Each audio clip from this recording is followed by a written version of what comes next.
Assalamu alaikum wa rahmatullahi wa barakatuh, and welcome to this, what I'm hoping will be a series, inshallah, on abiogenesis and evolution. Now I want to make it quite clear that I'm no expert in this. I don't have any qualifications in this field, in biology or chemistry or anything like that. My degree is in electronics, and I've spent most of my life either working in electronics or in engineering. But there's a lot of people on YouTube these days talking about this, and a lot of people, most of the voices are from those who support the, let's call it the materialistic worldview, because whenever we watch shows on the television, whenever we watch YouTube videos, more often than not you'll find people saying things like, it evolved like this, and humans evolved the ability to whatever it might be.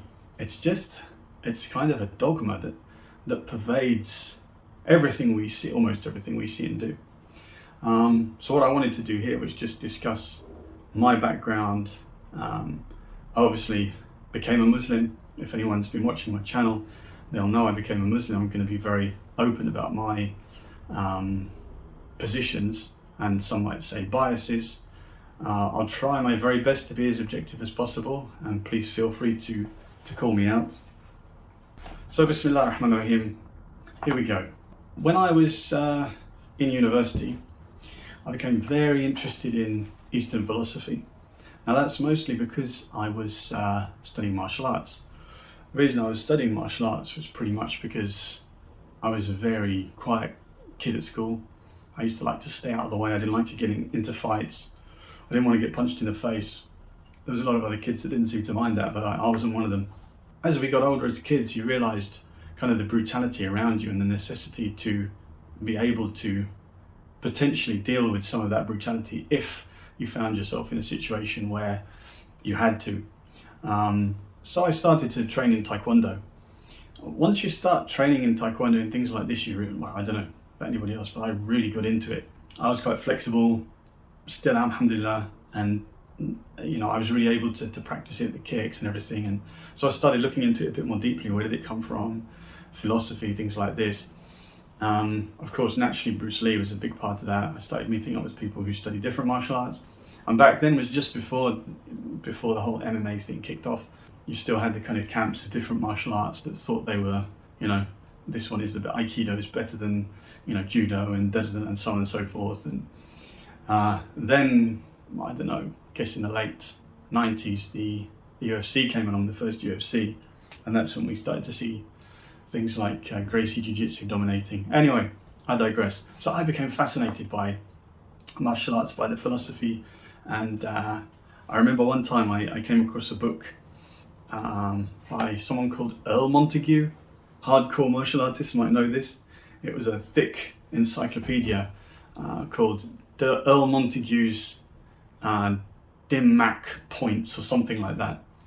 And it was basically a book about different, points on the body that you could supposedly touch and you could immobilize someone or cause a particular reaction in their body. And as a result of this, I started to become fascinated by the physiology of the body, like the biology, what happens, what's going on in it. I remember one day I went to a bookshop in Bromley. That was back in the days when we had bookshops everywhere.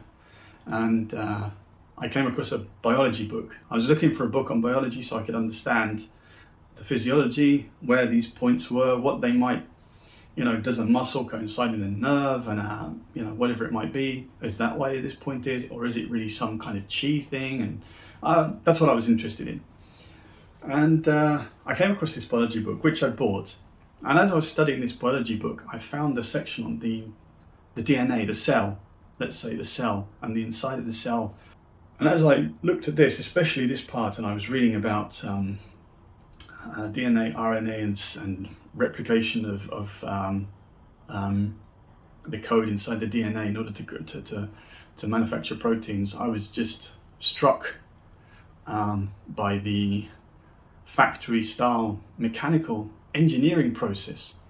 And I think that was one of the first points in me where it really kind of, this idea that wow, this isn't something that just came about. This is, now I can hear all of the people watching this who are, I've seen many of your YouTube videos sighing, and this kind of stuff. But guys, we have to leave the ego at the door, and we have to listen to what each other has to say.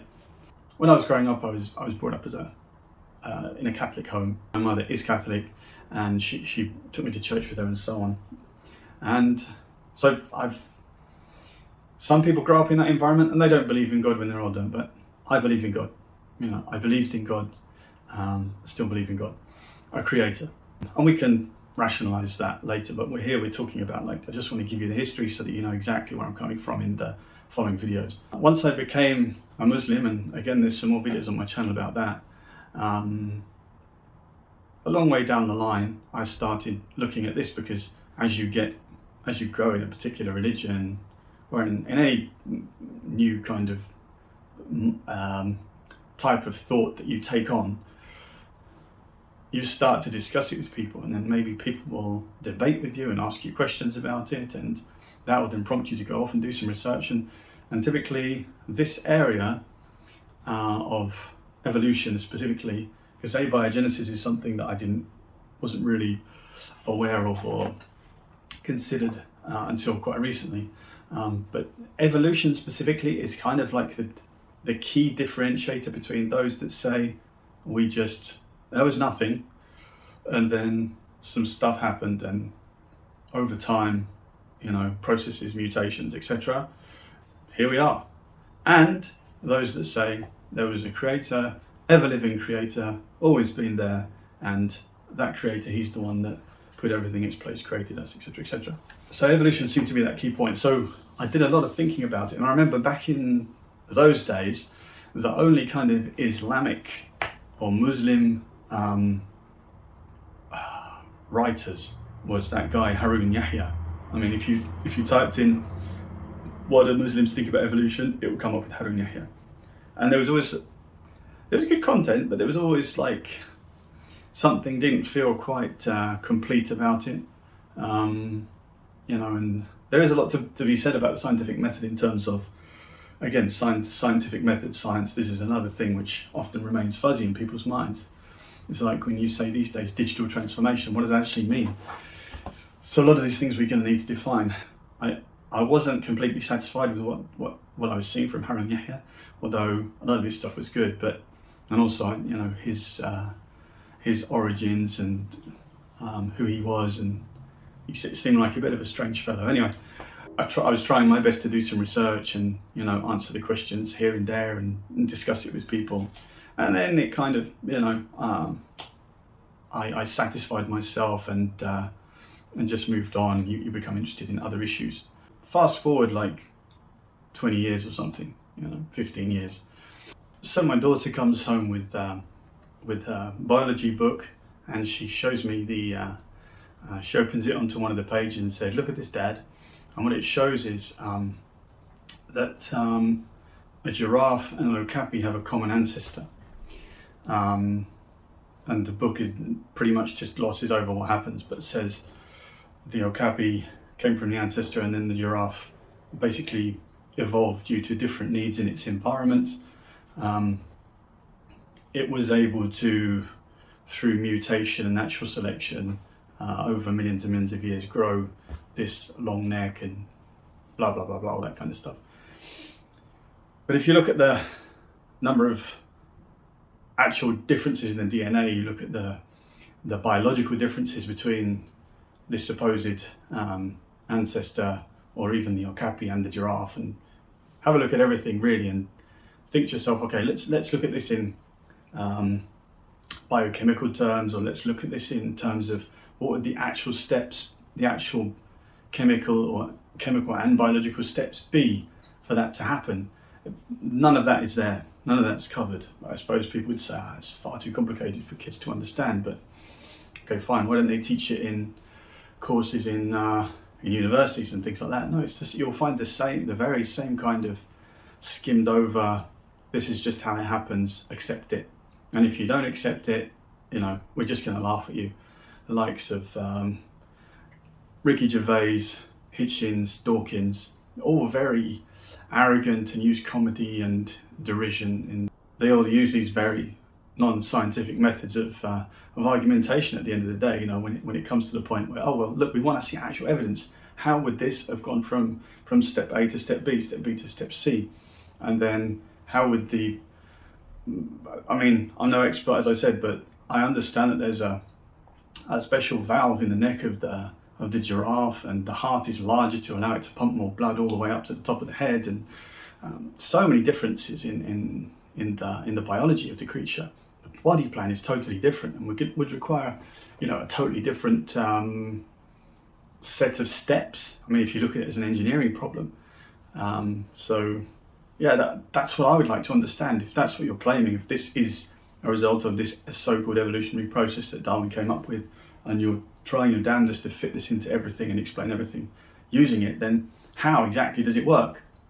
Because I've not come across a satisfactory explanation of that. So I had this issue, and it kind of triggered when my daughter came home with it, and it became kind of personal to my family. And so I started flicking through the book, and you start seeing references to evolution absolutely everywhere. Another classic, which David Attenborough. I was watching one of his tremendous films. This particular episode was about the deep sea. There was a really, really fascinating looking fish, with a big deep jaw with spiky clear teeth and deep set black eyes. And it had this barb that came from one of the spines of its fin, dorsal fin. And on the end of the barb was a light, like a glowing bulb. And in the depths of the ocean, at that depth, you can't see the fish. I mean, it's the way its exterior was coated was such that it was absorbing all the light, but the only thing you could see was this light bulb. The fish, or the little prey, would come towards this light, finding it interesting, and the fish would just, as it opened its mouth, there was some kind of mechanism that allowed it to shoot forward by sucking in water and the muscle contraction, and it would just, the poor little fish would just get consumed. And subhanAllah, amazing. And then David Attenborough says, and the barb obviously evolved from its dorsal fin over time to extend in front of the fish and become a kind of lure for its prey. And I thought to myself, David, that's the what? Let's put the brakes on. How did that happen? Exactly what? What's the mechanism? And I've never, ever seen a satisfactory explanation of that. So, when you look at all of the evidence and everything, it's not. People are extraordinarily biased in wanting to believe one way or the other. And as a Muslim, of course, I have my biases. There's absolutely no doubt about it. But we try to be as objective as possible. And in being objective as possible, we try and leave our egos at the door. I've watched a lot of videos from atheists, materialists, those that believe in theory of evolution. Abiogenesis is the origin of life, and evolution is then, after that happened, how everything we see around us came about. But I've watched a lot of these videos. You see common themes in these videos, especially when they interact with believers or those who believe in a creator, whether it's a Muslim, a Christian, or whatever it is. They're extraordinarily blasé and head shaky, and there's no attempt to address, except in very few cases, the issues that are being discussed. So it's as if the support of that overarching dogma gives some kind of an authority for them to act in a very arrogant, blasé, and just look. Those guys, those creationists. I mean, come on, guys, really? A fairy in the sky? Come on, and then you get this kind of labeling, name calling. It all becomes very subjective, and then the actual issues that we want to discuss and address are avoided. And it's typically done by debate, which really frustrates me, because debates, by their very nature, is typically two people or two sides coming in and just trying to prove the other one, trying to prove the other one wrong and that they're right. It very, very rarely achieves, anything significant. I mean, you get the crowd cheering for one side and the other crowd cheering for the other side, and it's like a football match. This kind of tribalism starts taking over, the group thought, the group think takes over instead of the individual considerative method of balancing evidence and looking at evidence. What do we actually see? What does this actually mean? Let's have a proper think about it. What have we measured? This is kind of the initial setup video for who I am, my thought, not my thoughts on this because we haven't got there yet, but where I came from in terms of the thought that I will put forward in the coming videos. I'd welcome your thoughts and opinions. Just please keep them very, let's say, academic level. Stay away from the ad hominem kind of comments. Ad hominem means you're talking about personalities rather than the actual issue itself that's being discussed. So I look forward to making more videos on this, presenting to you what I found, and I hope this is of some use and enjoyable and provokes thought in the community. And I will see you next time. Wa alaikum salam wa rahmatullahi wa barakatuh.